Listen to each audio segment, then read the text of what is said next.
마태복음 6장의 본문을 가지고 함께 말씀을 나누기 원하는데요.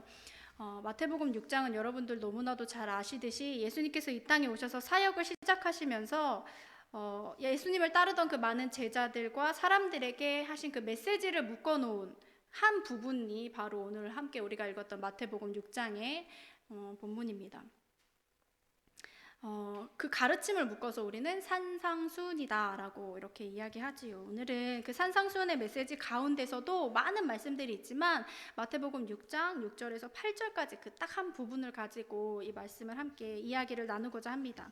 이스라엘 백성들은요, 이제 한 민족을 넘어서 나라로 성장한 상태이지요.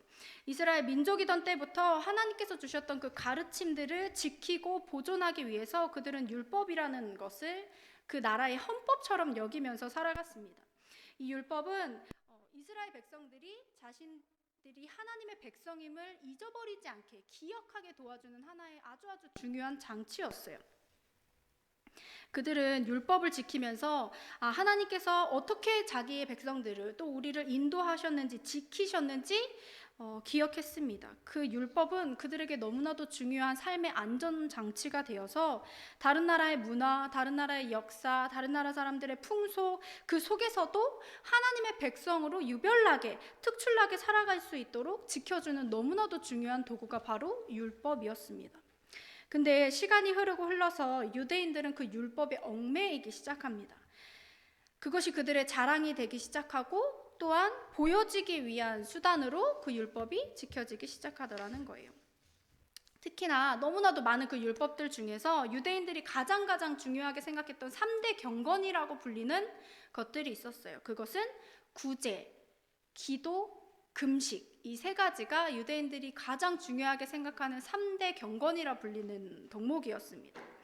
근데 아이러니하게도요, 예수님께서요 마태복음 6장에서 철저하게 그들을 비판하시는데 어떤 것을 비판하시냐? 그들이 3대 덕목이라 불리면서 철저하게 지키던 구제하는 일, 기도하는 일, 또 금식하는 그 일에 대해서 지적을 하십니다. 그들이 율법을 잘 지키면서 그 세 가지 덕목을 잘 지키면서 살아갔지만 그 의도와 그 목적이 너무나도 한참을 빗나가 있었다는 거예요. 그래서 예수님은 그것을 지적하며 오늘 본문에서 말씀하십니다. 물도 오랫동안 한 곳에 고여 있으면 썩는다고 우리가 알고 있잖아요. 그것처럼 그 이스라엘 백성들 또 유대인들이 율법을 지키려는 그 마음도 변질되어 버리고 만 것이지요.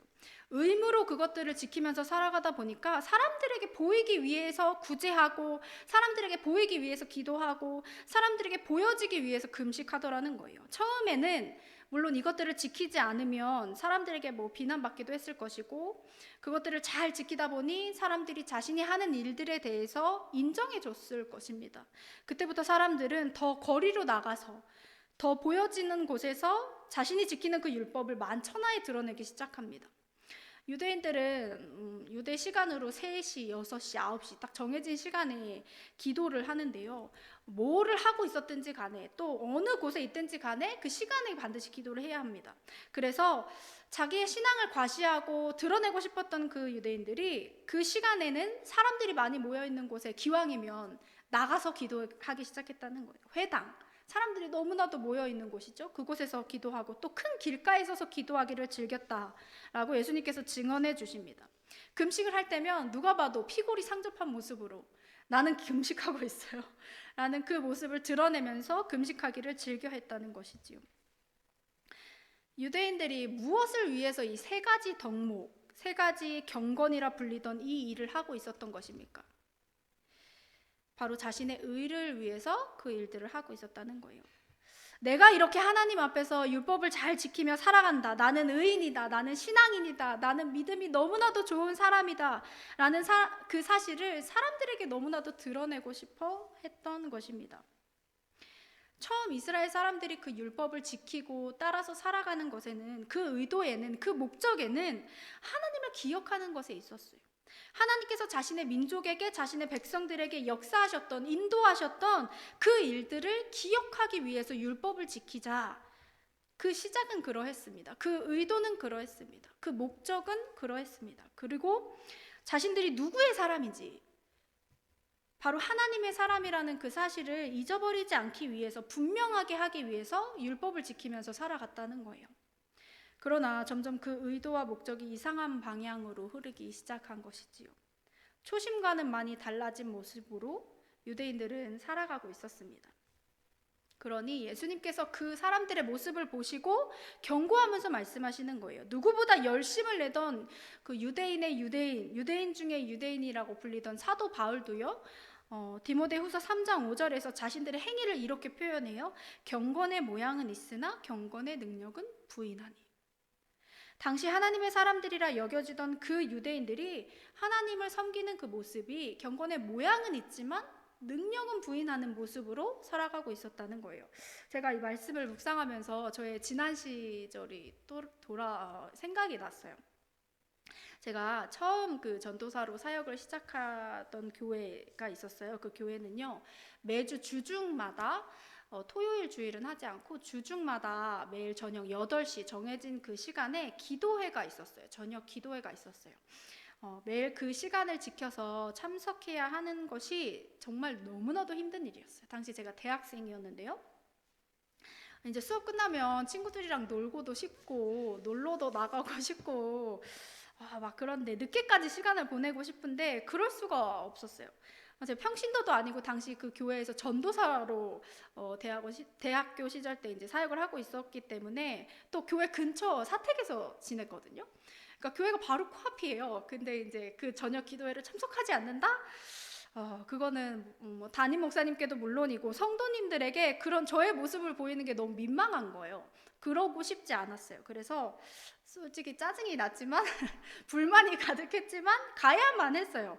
물론 돌이켜 보니까 그 시간, 그 의무감 속에서 저는 굉장히 많이 성장했어요. 근데 그 당시 저의 모습을 돌아보면 뭐 지금도 그렇습니다만 참 되게 가식적이었던 것 같아요. 기도회를 하는 그 장소가 대회실이 아니라 이제 소수의 무리들이 모여서 성도님들이 모여서 원하시는 분들이 와서 이제 예배하고 기도하기 위해서 모이는 곳이었기 때문에 이제 소 예배실에서 방석을 이제 딱딱딱딱 이렇게 딱 줄 맞춰서 깔고 한 15분 정도 예배를 간단하게 목사님께서 인도해 주시고 그리고 그 이후부터는 자유롭게 이제 자기의 기도 시간을 갖고 자유롭게 돌아가는 그런 시스템이었어요. 그러니까 이제 방석이 깔려 있고 목사님께서 딱 예배 끝나고 이제 기도 음악이 착 자연스럽게 이렇게 나오면 자연스럽게 제가 무릎을 이렇게 싹 꿇기 시작했어요. 방석이 이제 왠지 앞바다리 이렇게 하고 이렇게 있으면 경건해 보이지가 않잖아요. 그죠? 그래가지고 무릎을 꿇고 항상 그 자세를 탁 바꿔가지고 기도 시작한다 이렇게 하기 시작했어요. 그냥 앞바다리 하는 것보다는 무릎 꿇고 기도하는 것이 더 경건해 보였기 때문에 제가 선택한 자세였어요. 그리고요 이제 한 10분, 뭐 5분, 10분 이렇게 기도를 하다가 이제 기도가 생각나지 않을 때가 있잖아요. 더 이상 할 말이 없을 때. 근데 그때 그렇게 주님을 불러댔어요. 그렇게 막 주님을 불러댔어요. 진정으로 막 성령님께 사로잡혀서 정말 깊은 기도로 들어갈 때도 있었지만 그렇지 않은 순간들이 더 많았던 것 같아요. 의무감으로 보여지기 위해서 자세나 목소리, 크기 막 그런 것까지도 생각하면서 기도 시간을 보냈어요. 저희 남편이죠. 저희 남편이 저한테 그런 얘기 진짜 많이 하는데 왜 이렇게 남 눈치를 많이 보냐고. 지금도 그래요. 근데 이때도 똑같았어요. 사람은 참 바뀌잖아요. 제가 또 이 기도회를 막 이렇게 참석하다 보니까 제일 끝까지 남아야 한다는 강박에 사로잡히기 시작했어요. 이제 한두 명씩 성도님들이 기도가 끝나면 이제 자유롭게 돌아가시잖아요. 근데 예배 기도를 너무 빨리 끝내고 나오면 이제 성도님들이 기도가 끝나고 나갈 때 이제 누가 남아 있는지 자연스럽게 보게 되잖아요. 그러니까 성도님들이 속으로 저 전도사는 기도를 10분밖에 안 하나 봐.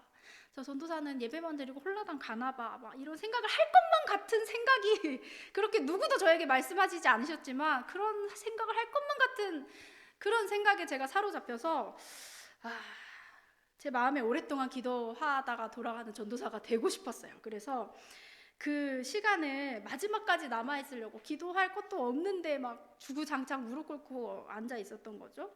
막 엎드려서 고개를 떨구고 막 이렇게 기도하다가 잠이 든 적도 몇 번 있고 그리고 성도님들이 이제 마지막으로 다 가시고 나서 저 혼자 남았다. 기도 소리가 더 이상 들리지 않는다. 모두의 인기척이 들리지 않는다. 그러면 이제 기도를 끝내고 예수님의 이름으로 기도드렸습니다. 기도를 끝내고 음악이 흘러나오는 그 앰프 전원도 끄고 성도님들이 맨 마지막에 남으시는 분들이 그 앰프 전원도 알아서 다 끄고 가셨거든요. 근데 그걸 꼭 제가 끄고 싶었어요. 그래가지고 그리고 그 앰프를 이렇게 끄고 나오고 이렇게 딱 교회 문 닫고 이렇게 나오면 그렇게 뿌듯할 수가 없는 거예요, 속으로. 아, 내가 마지막까지 남았다. 그러다가 어느 날은 한 성도님이 기도를 막 30-40분, 막 1시간 지나가는데 안 가시는 거예요. 가셔야 되는데 그때부터 제 마음속에 내적 갈등이 엄청 막 나기 시작했어요. 계속 무릎을 꿇고 있으니까 자리는 막 저리죠. 이제 막 그냥 일어나서 나가 말어 막 마음의 갈등이 막 너무나도 찾아오는 거예요. 성도님은 너무나도 열심히 저 신경 안 쓰고 기도하고 계신데 저는 너무 혼자만의 싸움을 하고 있었어요. 누가 먼저 일어나서 나갈 것인가? 누가 끝까지 오래 남아 기도하는 사람이 될 것인가? 하는 것이었습니다. 그 영광을 저는 언제나 맛보고 싶었던 것 같아요.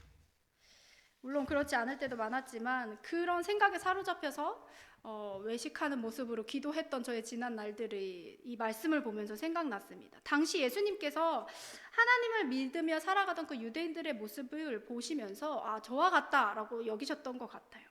경건의 모양은 너무나도 완벽하게 갖춰져 있지만 그 안에 진심이 없는 그 상태. 그런 그들에게 예수님께서 오늘 우리가 함께 읽었던 본문 말씀 마태복음 6장 6절에서 해결책을 제시해 주십니다. 우리 함께 6장 6절 각 가정에서 또 함께 읽기를 원하는데요. 함께 읽어보겠습니다. 시작.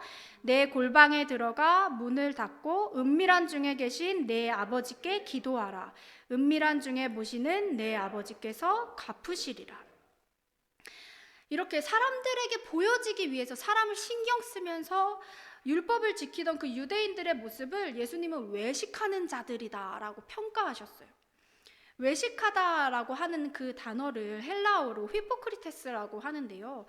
재미있는 것은 이 단어의 뜻이 어떻게 사용되는 뜻이냐면 자기의 얼굴을 가면으로 가리고 무대에 서는 연극 배우를 칭할 때 또 영어로는 위선자라고 이 단어를 얘기하기도 하잖아요. 곧 겉과 속이 다른 이중인격자를 말할 때 이 단어를 사용해요. 근데요, 너무나도 철저하게 기도하고 구제하고 금식하는 그 유대인들을 보면서 예수님께서 외식하는 자들이다, 휘포크리테스라고 그 사람들을 지정하세요.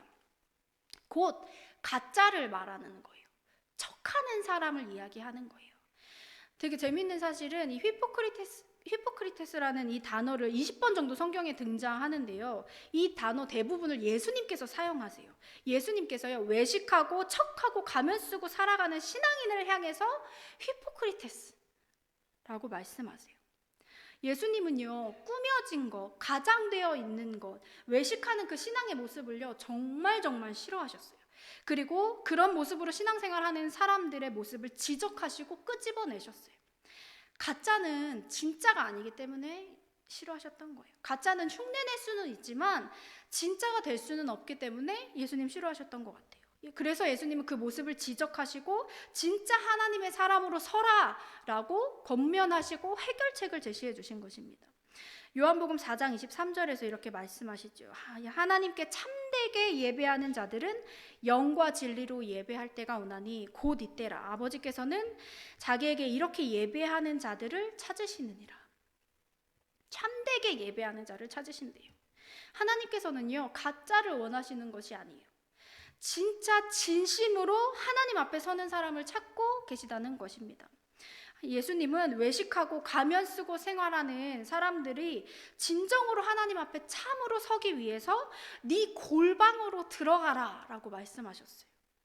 보여지기 위해서 구제하지 말고 금식하지 말고 기도하지 말고 내가 이 정도 사람이다, 나는 이런 사람이다, 대단함을 나타내려고 과시하려고 이것들을 행하지 말고 남에게 보여지려는 의도로 하지 말고 골방으로 들어가라는 거예요. 진짜 네 모습 그대로 하나님 앞에 서라는 거예요. 그러기 위해서 골방으로 들어가라 라고 말씀합니다. 문을 닫으라 라고 설명하십니다. 어느 누가 보지 않아도, 누구에게 보여주지 않아도, 누가 인정해주지 않아도 하나님 앞에서 직접 내 모습 그대로 서라는 거예요. 골방이라고 우리 한국어로 번역된 그 방은요, 영어로는 그냥 룸이라고 얘기하는데요. 그 방은 막 잘 꾸며진 방, 뭐 포근한 안락한 방, 뭐 여러 가지 해석들이 있습니다만 뭐 그런 방을 이야기하지 않습니다. 정확한 의미로는 사실 창고라고 보는 것이 정확하다고 해요. 당시 유대인들은 그 로마의 지배를 받고 있던 피지배국의 사람들이었기 때문에 항상 굶주리고 궁핍한 가운데서 살아가는 형편이었어요. 그런 그들에게 식량이 너무나도 중요한 거예요. 먹는 것이 너무나도 중요했어요. 그래서 그 식량을 저장하고 뭐 대단한 것을 요즘 말하는 팬트리처럼 막 이렇게 저장하는 그런 게 아니라 정말 소소한 것들을 저장하고 뭐 숨겨두던 용도로 주로 창고를 사용했는데요. 그 창고, 식량을 저장하던 그 창고는요, 너무너무 중요한 장소였어요. 가장 은밀한 곳이었어요. 그 식량을 모아두던 그 창고에 들어갈 때면요, 들어갈 때도 그렇고 나올 때도 그렇고요, 너무나도 조심하게 들어갔다가 조심히 식량을 꺼내서 나와서 또 음식을 해먹고 그런 장소였다고 해요. 아무도 눈치채지 못하게 극도로 조심하면서 드나들던 장소가 바로 그 창고였다고 해요. 생명과 직결되는 그 식량이라는 것을 모아두던 곳이었기 때문에 그 방은 너무나도 소중한 방이었고 가장 비밀스러운 방이었고 가장 은밀하고 중요한 방이었다는 거예요. 그렇게 은밀하고 비밀스러운 곳으로 들어가서 아무도 보지 않는 곳에서 기도하라 라고 예수님은 말씀하셨던 거예요. 골방으로 들어가라 라는 의미에는 그런 의미가 담겨 있는 거예요. 예수님의 마음이 뭐예요? 너희가 사람에게 보이려고 기도하지 말고 의무감으로 하지 말고 나의 모습 그대로 하나님 앞에, 너희 모습 그대로 하나님 앞에 서라는 거예요. 예수님께서도요, 제자들과 함께 사역하는 중에도 호련히 갑자기 산으로 올라가시고 딴 곳으로 혼자 가셔서 하나님 앞에 서셨어요. 예수님도 혼자서 홀로 하나님 앞에 기도하셨어요. 외로운 그곳에서, 아무도 봐주지 않는 그곳에서 하나님과 직접 만나셨어요. 제자들에게 보이기 위해서, 사람들에게 보이기 위해서 기도하지 않으셨다는 거예요. 예수님이 기도하는 그 시간은요, 온전히 하나님만을 만나는, 하나님만 생각하는 너무나도 은밀한 시간이었고 인간적으로 볼 때는 너무나도 외로운 시간이었어요.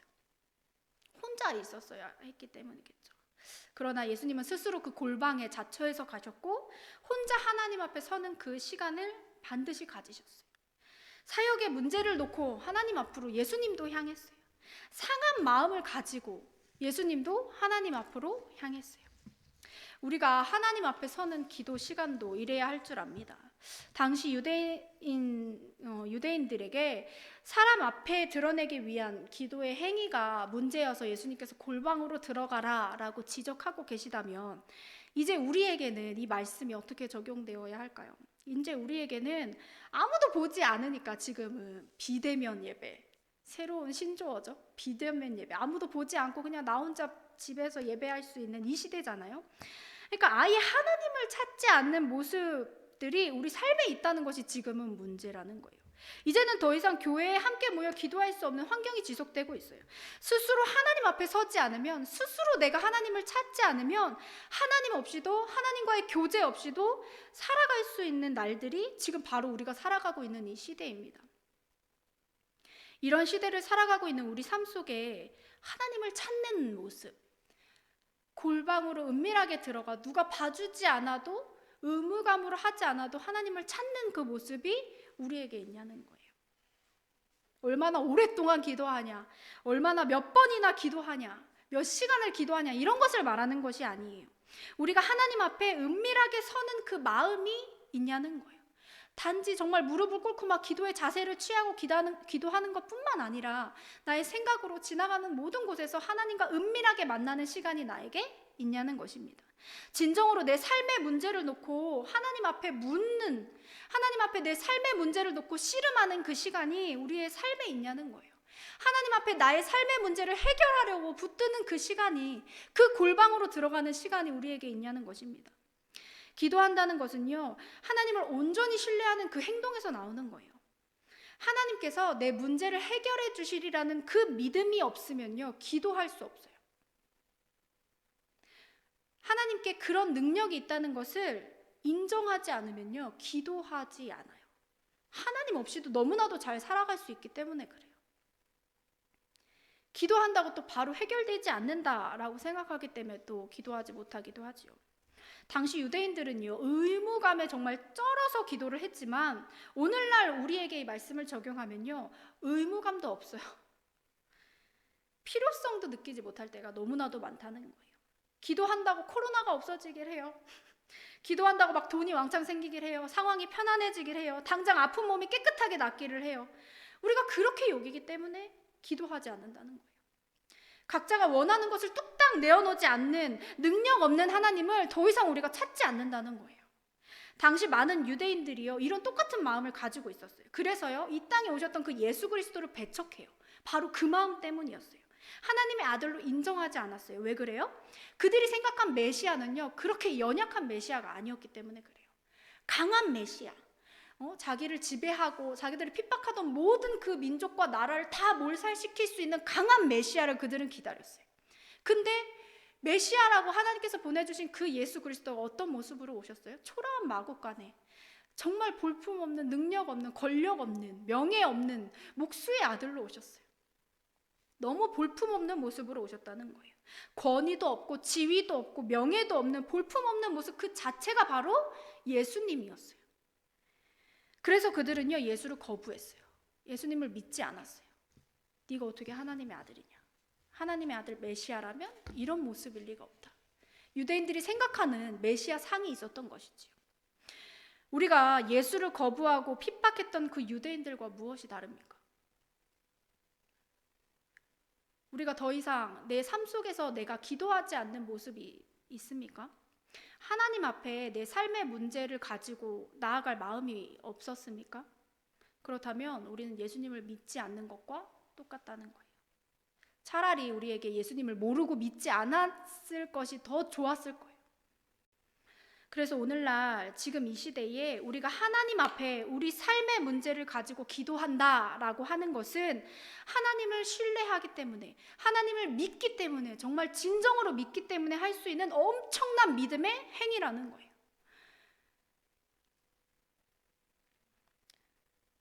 성도 여러분, 우리는 하나님 앞에 나의 삶의 문제를 가지고 골방으로 가야 해요. 지금 당장 막 우리 창고로 들어가서 기도하라는 이야기가 아니에요. 하나님과 나 오롯이 정말 1대1로 하나님을 만나는 그 시간이 우리 삶에 있어야 한다는 거예요.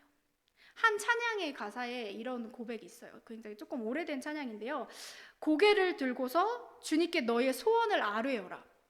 귀를 지으신 자 들으시리라. 귀를 지으신 자 들으시리라. 마태복음 6장 6절 후반절에 이렇게 얘기하죠. 은밀한 중에 보시는 하나님께서 갚아주실 것이다 라고 말씀해요. 무슨 말을 해야 될지, 말들로 우리의 기도의 시간을 꽉 채울 필요도 없어요. 무조건 막 기도를 오랫동안 하고 방언을 해야 하고 그럴 필요도 없어요.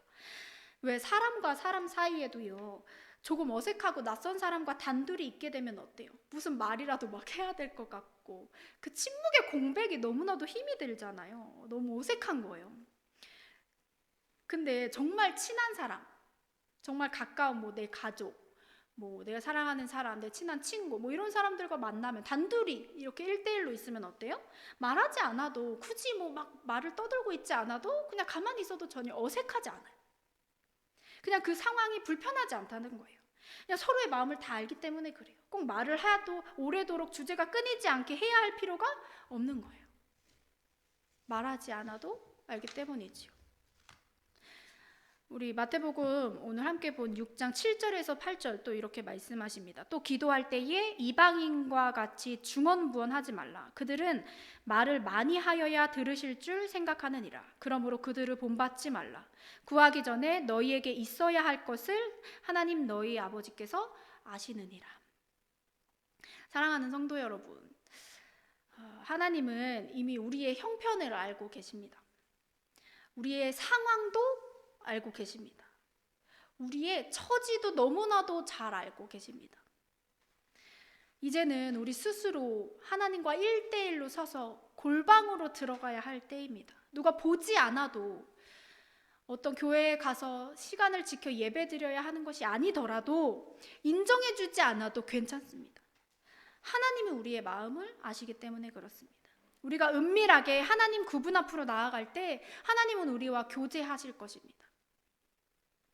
우리의 소리를 들으시고 주님께서 직접 일하실 거예요.